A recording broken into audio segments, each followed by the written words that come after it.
ইসরায়েলকে যেভাবে ইরান শিক্ষা দিয়েছে, আমরাও ভারতকে প্রয়োজনে তার চেয়ে জঘন্য শিক্ষা দিব। ভারত বাংলাদেশের দিকে অনেক সময় চোখ রাঙায়। বাংলাদেশের শত্রু, বাংলাদেশের মানুষের শত্রু শেখ হাসিনাকে আশ্রয় দিয়েছে।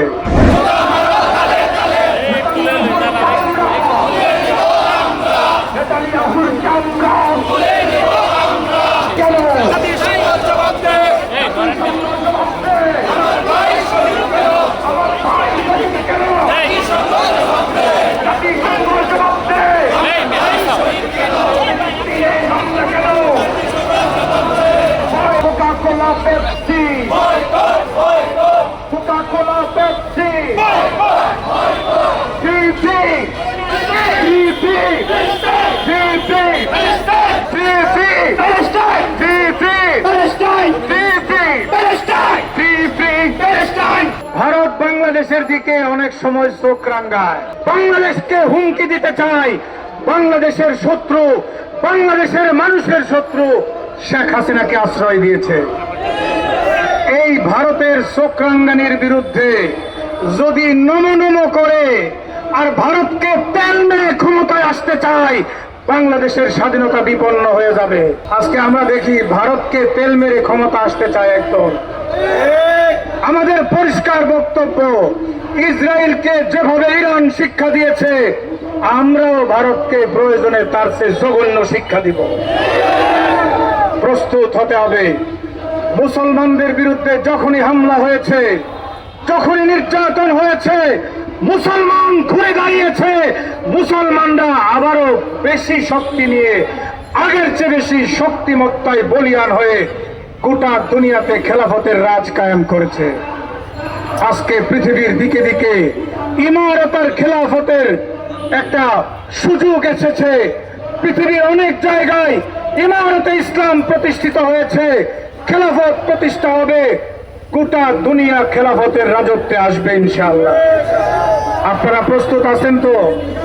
প্রস্তুত আছেন তো? রক্ত দেওয়ার জন্য প্রস্তুত আছেন? শহীদ হওয়ার জন্য প্রস্তুত আছেন? ইরানের অনেক বড় বড় সরকারি কর্মকর্তাকে হত্যা করেছে। এর প্রতিবাদে ইরান তাদেরকে প্রতিরোধ করার জন্য হামলা করেছে। মাত্র 12 দিনের যুদ্ধে ইসরায়েল লেজ গুটিয়ে পালাতে বাধ্য হয়েছে। আমরা ইসরায়েলের বিরুদ্ধে যে দেশ লড়াই করবে তাদেরকে আমরা সাধুবাদ জানাই। তাই আমরা ইরানকে সাধুবাদ জানাই, ধন্যবাদ জানাই। এবং ইরান আমাদেরকে দেখিয়ে দিয়েছে।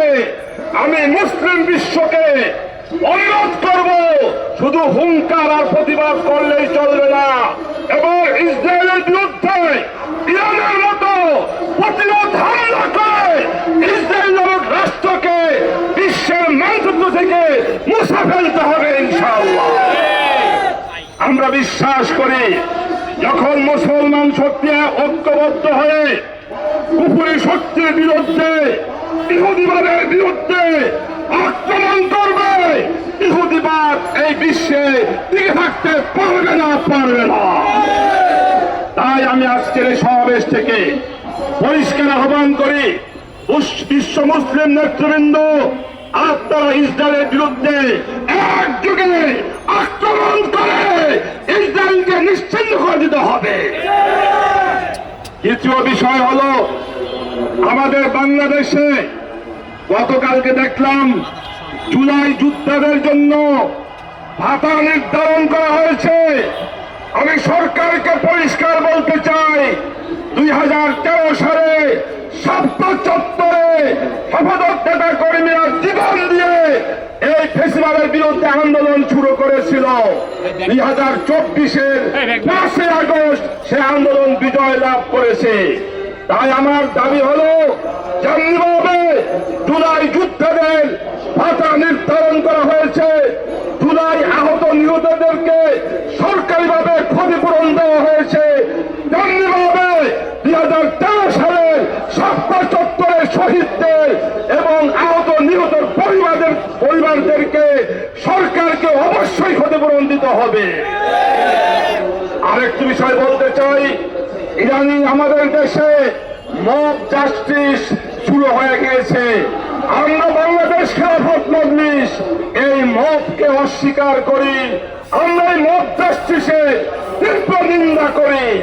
তবে এই মত জাস্টিসের জন্য আমাদের সরকারও দায়ী, কারণ যারা আওয়ামী লীগের দূষর, যারা ফ্যাসিবাদের দূষর ছিল, তাদেরকে গ্রেফতার করতে সরকার ব্যর্থ হয়েছে। তাই জনগণ তাদেরকে গ্রেফতার করে করে আইনের হাতে তুলে দিচ্ছে। আমি মনে করি সরকার যদি আওয়ামী দূষরদের গ্রেফতার করত, তাহলে এই মব জাস্টিস তৈরি হতো না। এজন্য এই মব জাস্টিসের জন্য সরকারও দায়ী, প্রশাসনও দায়ী। পরিষ্কার বলি, মব জাস্টিস আমরা সমর্থন করি না।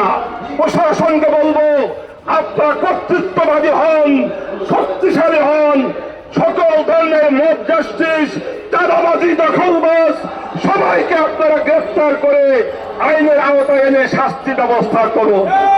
সর্বশেষ কথা, এবারে নির্বাচনে দেশের স্বাধীনতা, ইসলাম জনগণের কল্যাণের জন্য আগামী নির্বাচনে ইসলামী শক্তি ঐক্যবদ্ধ হওয়ার বিকল্প কোনো পথ নাই। তাই বাংলাদেশ খেলাফত মজলিস মনে করে আগামী নির্বাচনে সকল ইসলামী দল ও মতকে ঐক্যবদ্ধ করে আগামী নির্বাচনে অংশগ্রহণ করবে ইনশাআল্লাহ। ইসরায়েলের বিপক্ষে ইসরায়েলে যে আগ্রাসন চলতেছে বাংলাদেশ খেলাফত মজলিসের, এটা পূর্ব নির্ধারিত একটা কর্মসূচি ছিল। আমির মজলিস হজের সফর থেকে আসার পরে আমাদের এই সারা দেশব্যাপী বিভিন্ন জেলায় জেলায় এই কর্মসূচি দিয়েছে, যেন সারা দুনিয়ার মুসলমান এক হইতে পারে। এক হইয়া খেলাফতের রাষ্ট্র ব্যবস্থা কায়েম করার জন্য কিভাবে আমরা খেলাফত রাষ্ট্র ব্যবস্থা কায়েম করতে পারি, এইভাবে এই জন্য সকল নেতৃবৃন্দকে কাজ করার জন্য উনি উদাত্ত আহ্বান জানাইতেছেন। ইসরায়েলে যে আগ্রাসন চলতেছে, প্লাস ভারতের যে আগ্রাসন, ভারত বাংলাদেশের বিরুদ্ধে যে ষড়যন্ত্র করতেছে, এই ষড়যন্ত্র পরিপ্রেক্ষিতে সারা বাংলাদেশে আমির মজলিসের নেতৃত্বে আদেশক্রমে এই বিক্ষোভ সমাজ আজকে অনুষ্ঠিত হয় বাইতুল মোকাররম উত্তর গেটে বাদ জুমা। প্রত্যেকটা মুসলমানের ইমানি দায়িত্ব, ইসরায়েল যেভাবে আমাদের মুসলিম ভাই বোনদেরকে হত্যা করতেছে তা আমরা তো আসলে যাইতে পারতেছি না, কিন্তু আমাদের অন্তর থেকে এই ব্যথা অন্তরের মধ্যে জমানো দরকার। কারণ আমরা সমস্ত মুসলমান ভাই ভাই, এই জন্য আমরা ইসরায়েলের বিপক্ষে, ফিলিস্তিনের পক্ষে আজকে আল্লামা মামুনুল হক সাহেবের নেতৃত্বে আমরা খেলাফত মজলিসের পক্ষ থেকে আমরা প্রতিবাদ সমাবেশ করতেছি এবং আমরা সরকারের কাছে আবেদন করতেছি, যদি সরকার আমাদেরকে যাওয়ার জন্য এরকম ব্যবস্থা করে দেয়, আমরা আমাদের মুসলিম ভাই বোনদের পাশে দাঁড়ানোর জন্য আমরা যাওয়ার জন্য সবাই তৈরি আছি ইনশাআল্লাহ।